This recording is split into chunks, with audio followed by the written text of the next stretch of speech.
I realized one thing about myself. I'm a really sweet eater. I love sweets, but I have to be mindful of how much sweets I actually eat. Little did I know that the more sweets you eat, the lower the pH level is in your stomach, which for a person like me that has acid reflux, is bad news. And I couldn't help but think the fact that we all need to be mindful that all things that taste good to us is actually not good for us. How does that translate into our lives? All the things that appear to be good may not be good for us in that particular time. Not to say that it's not good at all, but it may not fit where you are in your life, or the situation may not be for you at all. How do we know the difference? How do we know what's good versus what's bad? Cake looks good, but I can't have it for breakfast. Cake looks attractive, but I can't eat it every single day.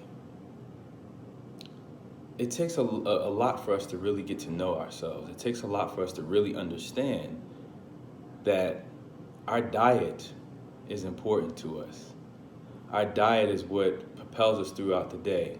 While we are continually building our spirit, man, we also need to be building our temple, which houses the spirit. It houses the Holy Spirit that resides inside of us.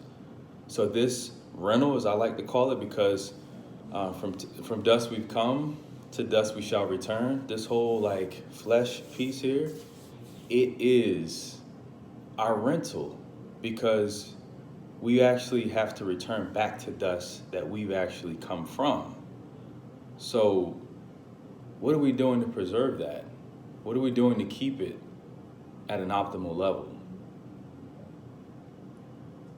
It comes from being mindful of what we're putting inside of ourselves, what we're exposing ourselves to, what kind of music are we listening to, what kind of company are we keeping? Not just food for consumption, but our eyes and our ears also consume. What are we consuming? And how mindful are we with the consumptions that we're making?